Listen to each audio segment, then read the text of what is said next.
Halo, kita ketemu lagi hari ini. Di pertemuan kali ini kita akan bersama-sama belajar tentang uang. Tapi hari ini saya nggak akan bagi-bagi uang kok kayak di kuis. Hari ini kita hanya akan belajar tentang uang sebagai alat tukar dalam kehidupan kita sehari-hari. Nah, sebelum kita memulai pelajaran kita akan berdoa bersama-sama terlebih dahulu ya. Semuanya saya undang untuk ambil waktu sejenak untuk kita dapat berdoa menurut kepercayaan kita masing-masing. Silakan berdoa.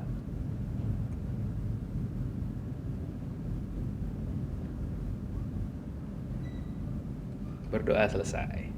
Oke, nah untuk pertemuan kali ini, tadi saya sudah katakan kita akan belajar tentang uang. Uang itu ada dalam kehidupan kita sehari-hari. Kalian pasti tahu, kalian pernah lihat, bahkan kalian juga pernah gunakan untuk transaksi sehari-hari. Nah, tapi ternyata uang itu ada sejarahnya loh.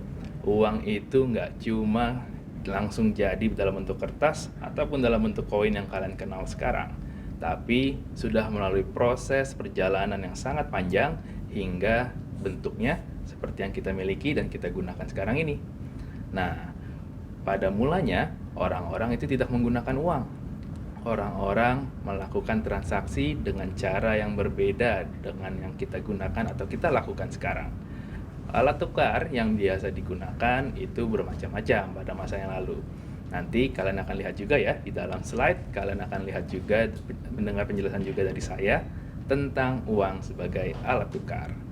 Nah, jadi tadi saya katakan pada masa yang lalu orang-orang bertransaksi dengan cara yang berbeda. Cara apa yang digunakan? Ada yang tahu? Coba kalian pikirkan. Coba bayangkan dulu. Apa ya kalau nggak dengan uang? Ya, mungkin kalian ada yang berpikir, oh aku tahu, ternyata orang-orang mungkin menukar barang yang satu dengan barang yang lain. Kalau kalian yang berpikir demikian, kalian benar. Nah, cara itu sama dengan cara yang disebut sebagai barter. Nah, alat tukar yang digunakan adalah benda lain yang diinginkan orang tersebut. Jadi semua orang bertransaksi untuk memenuhi kebutuhannya. Nah, kebutuhan itu biasanya kita terdiri dari makanan, pakaian, dan juga tempat tinggal. Itu adalah kebutuhan utama setiap orang. Semua orang membutuhkan pakaian, makanan, dan juga tempat tinggal. Untuk memenuhi kebutuhannya, semua orang juga menggunakan atau berusaha dengan cara yang berbeda-beda. Dan kebutuhan kita pun berbeda-beda pada saat kalian masih muda atau kalian masih bayi. Kebutuhan kalian mungkin hanya berupa makanan dan kasih sayang dari orang tua. Tapi semakin kita besar dan tumbuh dewasa, maka kebutuhan kita pun akan ditambahkan dengan keinginan. Apa itu keinginan? Ya, keinginan itu adalah sesuatu yang kita inginkan. Mungkin tidak butuh-butuh sekali, tapi tetap kita ingin memiliki benda tersebut. Misalnya seperti komputer, handphone, mobil, dan juga benda-benda yang merupakan keinginan kita. Nah, jadi pada saat masih bayi, mungkin kalian hanya butuh makanan, pakaian, dan kasih sayang. Tapi setelah kalian beranjak menjadi anak-anak, kemudian remaja, dan dewasa, kebutuhan kalian akan terus bertambah. Dan pertambahan kebutuhan itu pun akan diikuti juga dengan keinginan untuk menambahkan kebutuhan dan keinginan kita juga. Nah, jadi kira-kira apa yang dilakukan orang-orang ya pada waktu sebelum uang itu diciptakan? Apakah mereka mencurinya? Tentu tidak kan? Nah, mungkin mereka bisa mengambilnya langsung dari alam.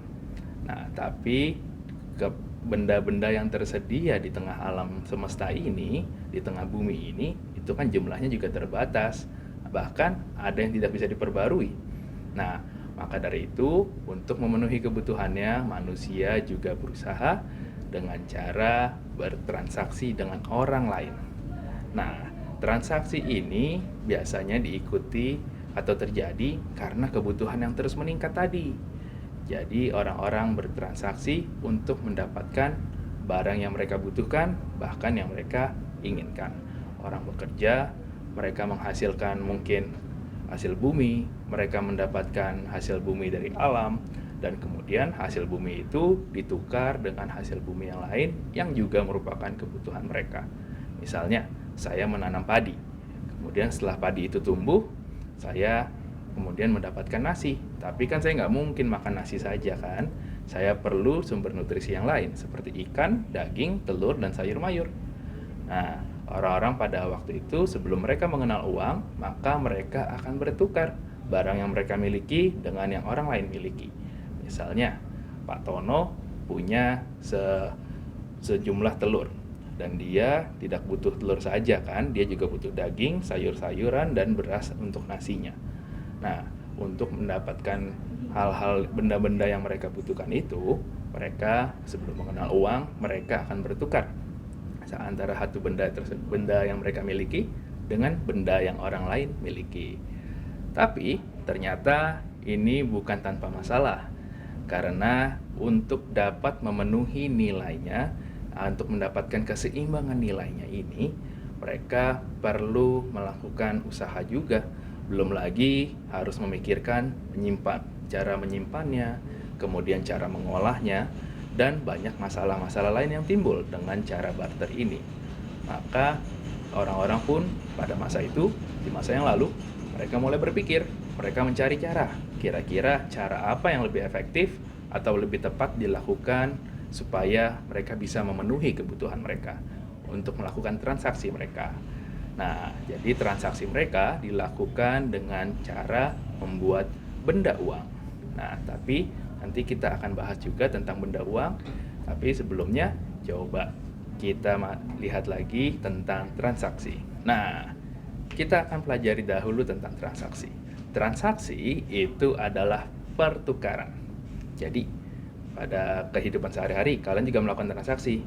Misalnya pada saat kalian bertukar uang, kalian membeli sesuatu dengan uang, kalian mendapatkan hal yang kalian inginkan, dan kalian harus memberikan sejumlah uang untuk benda tersebut. Itu sudah bentuk transaksi. Tapi dalam bentuk yang lebih sederhana, transaksi juga bisa dilakukan tanpa uang. Misalnya, saya melakukan sesuatu untuk orang lain yang membutuhkannya, dan orang lain akan memberikan timbal balik kepada saya. Itu juga merupakan bentuk transaksi. Maka dari itu, transaksi sebenarnya sudah terjadi di masa yang lalu. Di zaman dulu, transaksi sudah dilakukan. Nah, tapi sekarang ini transaksi dilakukan hampir semua orang dengan menggunakan uang. Nah, ini contohnya. Misalnya, saya punya seekor sapi yang siap potong. Sapinya gemuk, kemudian sapinya juga dagingnya masih muda, masih bagus, siap dijual. Nah, tapi kalau di masa lalu ketika belum ada uang, maka orang akan kesulitan untuk menemukan kira-kira siapa yang mau menukar benda yang mereka miliki dengan sapi aku atau dengan telur yang aku punya ini. Nah, maka dari itu terciptalah alat tukar berupa uang. Alat tukar berupa uang ini pada awalnya belum berbentuk uang loh. Belum berbentuk seperti uang kertas ataupun uang koin yang kita miliki sekarang ini. Kalian tahu, ternyata benda uang itu pada mulanya juga merupakan benda-benda yang dapat ditemukan di alam. Contohnya seperti emas, kemudian juga gading, bahkan menggunakan kerang-kerang dan juga benda-benda lain yang dianggap berharga pada waktu itu.